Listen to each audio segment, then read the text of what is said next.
याआधी तुम्ही मुख्यमंत्री उपमुख्यमंत्री म्हणून प्रतिक्रिया दिलेल्या आहेत, आता डॉक्टर म्हणून पहिली प्रतिक्रिया काय असेल?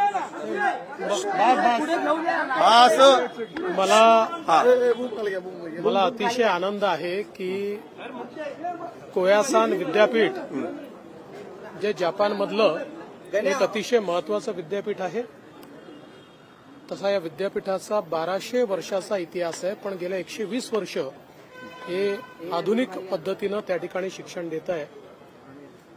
या विद्यापीठाने आपल्या 120 वर्षाच्या इतिहासात पहिल्यांदाच डॉक्टर ऑफ फिलॉसॉफी ही उपाधी मला दिली आहे. आणि मी असं म्हणेन की ही जी उपाधी मला मिळाली ती केवळ आणि केवळ महाराष्ट्राच्या जनतेमुळे आणि ज्यांनी मला संधी दिली काम करण्याची ते सर्व, मग महाराष्ट्रातली जनता असेल, माझे नेते असतील किंवा माझे साथीदार असतील, या सगळ्यांमुळे हे कार्य मी करू शकलो.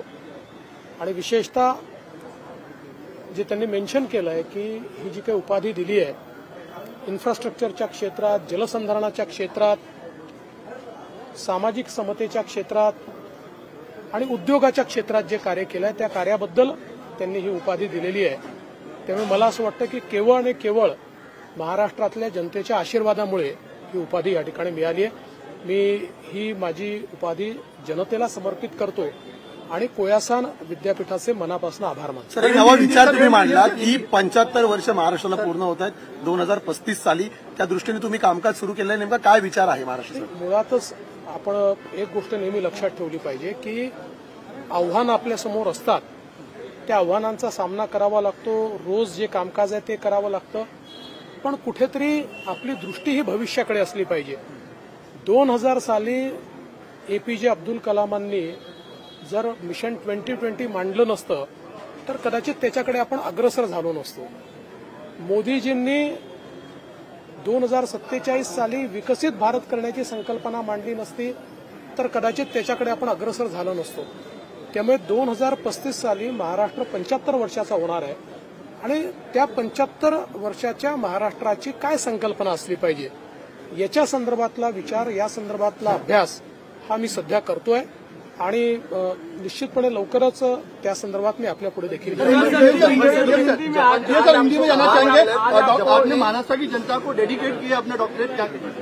देखिए, मुझे बहुत खुशी है कि जापान की कोयासान यूनिवर्सिटी, जो वैसे तो 1200 साल पुरानी है और अपने आधुनिक अवतार में 120 वर्षों से वो कार्यरत है, उसने अपने 120 वर्षों के इस इतिहास में पहली बार डॉक्टर ऑफ फिलॉसफी ये डिग्री किसी को प्रदान की है और वो मुझे प्रदान की है. इसलिए मैं उनका बहुत बहुत आभार व्यक्त करता हूं. विशेष रूप से इंफ्रास्ट्रक्चर, इंडस्ट्री, वाटर कंजर्वेशन और सोशल इक्विटी, इन क्षेत्रों में जो कार्य किया है उसके लिए उपाधि दी गई है. तो मैं ऐसा मानता हूं कि ये कार्य मैं इसलिए कर पाया कि महाराष्ट्र की जनता ने मुझे मौका दिया, मेरे नेताओं ने मुझे मौका दिया, मेरे साथियों ने मेरे साथ कार्य किया, इसलिए मैं ये सारा कार्य कर पाया. इसलिए इस उपाधि को मैं महाराष्ट्र की जनता को डेडिकेट करता हूं और मुझे बहुत खुशी है कि ये उपाधि मुझे प्राप्त हुई. देखिए, मैंने ये बात कही है कि हमको हमेशा दूर की सोचनी चाहिए. 2035 में महाराष्ट्र 75 साल का होगा. महाराष्ट्र एट 75 कैसा महाराष्ट्र होगा? अगर सन 2000 में एपीजे अब्दुल कलाम जी 2020 का विजन नहीं रखते तो शायद हम उसकी ओर अग्रसर नहीं होते. मोदी जी अगर 2047 के विकसित भारत का विजन नहीं रखते तो इतनी तेजी से हम उसकी ओर अग्रसर नहीं होते. इसलिए कभी भी जो कार्य करते हैं उन्होंने भविष्य की सोच रखनी चाहिए. मैं ये प्रयास कर रहा हूं कि 2035 में जब महाराष्ट्र 75 साल का होगा तो कैसा महाराष्ट्र होगा, इसकी एक परिकल्पना हम लोग तैयार करने की कोशिश कर रहे हैं.